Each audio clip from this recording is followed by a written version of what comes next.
تو یہ سارا کچھ جو ہے یہ قائم کرنے کے لیے بڑا ہی ضروری ہے ایسی شخصیات کا ایسے عہدوں پہ رہنا۔ تو وہ بات ہے، اب شیخ صاحب کے ساتھ بھی آئین اور قانون کے تھرو ہی ڈیل کیا جا رہا ہے، تو بھول جائیں جی، اب ان کو لال حویلی واپس نہیں ملے گی، اور شیخ صاحب کے ساتھ تو حساب ایسا ہو گیا کہ خدا ہی ملا نہ وصال صنم، ادھر کے رہے نہ ادھر کے ہم۔ تو بیچارے شیخ صاحب کو یہ لگتا تھا کہ جو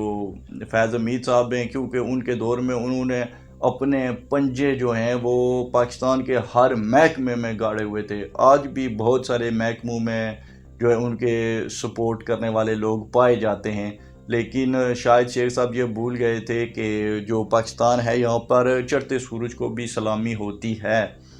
چاہے کوئی خوشی سے کرے یا جس طرح سے بھی آپ کہہ لیں، لیکن یہاں پر جس کے پاس اقتدار ہوتا ہے، جو بندہ پاور میں ہوتا ہے اسی کی ہی سنی جاتی ہے، اور جو پاور سے چلا جاتا ہے، چاہے وہ کوئی وزیر اعظم ہو، چاہے وہ کوئی آرمی چیف ہو۔ آپ دیکھ لیں کہ جب مشرف صاحب کا دور چلا گیا تو ہمارے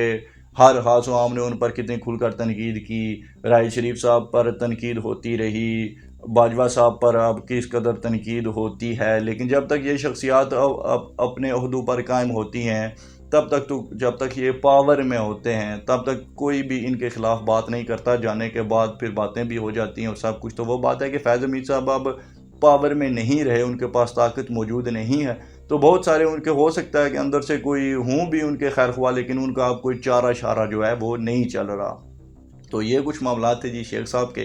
تو اب آگے دیکھتے ہیں کہ کیا ہوتا ہے، اس پہ ہم آنے والے دنوں میں مزید ڈسکشن انشاءاللہ سے کر لیں گے، ویڈیو کا ٹائم کم ہوتا ہے تو اس لیے جلدی سے چلتے ہیں اگلے ٹاپک کی طرف۔ تو جو شہباز شریف صاحب اور مریم نواز صاحبہ لندن روانہ ہوئی ہیں، اسٹیبلشمنٹ نے جو پیغام دیا ہے ان کو، وہ میں بغیر کسی لگی لپٹی کے سیدھے ہی آپ لوگوں کو بتا دوں گا، کیونکہ پہلے بھی آپ اگر میری ویڈیوز دیکھتے رہے ہوں تو آپ کو اس بات کا علم ہوگا کہ میں نے کسی بھی بات کو کبھی اشارتاً یا اس طرح سے بیان نہیں کرنا ہوتا، میں سیدھی بات ہی بتا دیتا ہوں جو بھی میرے پاس انفارمیشن ہوتی ہے۔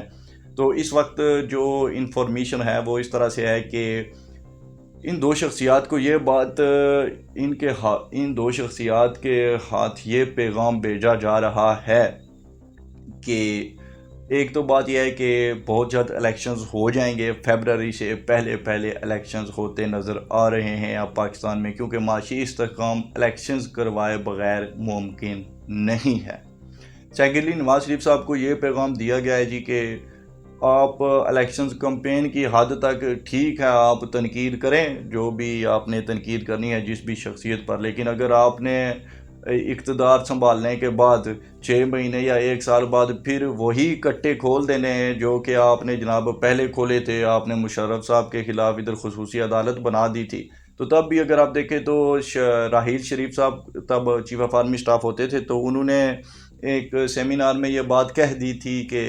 ادارہ جو ہے وہ اپنی ساکھ بحال رکھے گا اور اپنے حقوق کے لیے لڑے گا، اس طرح کا کچھ بیان انہوں نے دیا تھا تب۔ تو اب بھی وہی بات ہے کہ ادارہ جو ہے وہ اپنے لوگوں کا احتساب کرنا تو چاہ رہا ہے، لیکن وہ اپنے طریقے سے کرے گا، ایسا نہیں ادارے کو منظور کہ سیاست دان جو ہیں بلڈی سیویلینز وہ اب ان کا احتساب کریں، یہ کیسے ہو سکتا ہے؟ اس میں ایک آرمی چیف کی بات نہیں ہوتی، 7 لاکھ فوج کی بات ہوتی ہے، تو فوج ہمیشہ اپنے لوگوں کا تحفظ کرتی آئی ہے اور کرتی رہے گی۔ تو نواز شریف صاحب کو یہ پیغام ابھی سے بھجوا دیا گیا ہے کہ اگر آپ نے 6 مہینے سال بعد آ کر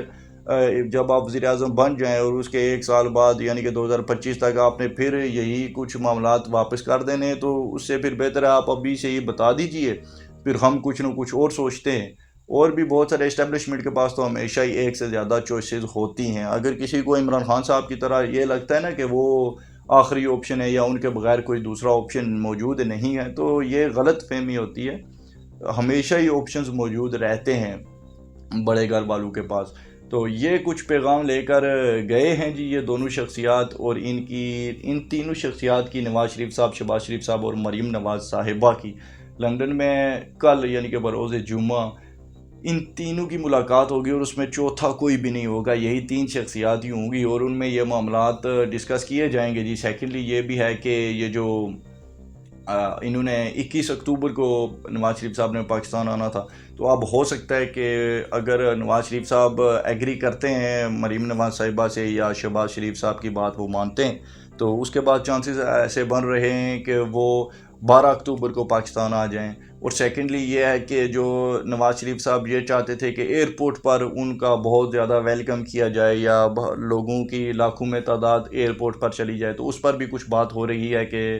اگر آپ ایئرپورٹ پر اتنا زیادہ مجمع لے کر جائیں گے تو ظاہر سی بات ہے بین الاقوامی فلائٹس ہوتی ہیں، لوگوں کے معاملات ہوتے ہیں، وہ سارا کچھ ڈسٹرب ہو سکتا ہے۔ تو اس لیے بہتر ہے کہ آپ ایئرپورٹ سے سادگی سے آئیں ایئرپورٹ تک، اس کے بعد جناب آپ مینار پاکستان پر جا کر جلسہ کریں، لوگوں کو اکٹھا کریں، اپنا پاور شو کریں، جو آپ نے کرنا ہے وہ کریں۔ لیکن جو ملک کے بین الاقوامی معاملات چل رہے ہوتے ہیں فلائٹس کے تھرو، ان میں آپ ڈسٹربنس نہ پیدا کریں۔ تو دیکھتے ہیں جی اب آگے کیا ہوتا ہے۔ یہ تھی آج کی خاص خبریں جو میں نے آپ کے ساتھ شیئر کر دی۔ تو ملتے ہیں اگلی ویڈیو میں، اپنا بہت سارا خیال رکھیے۔ اللہ حافظ و ناصر۔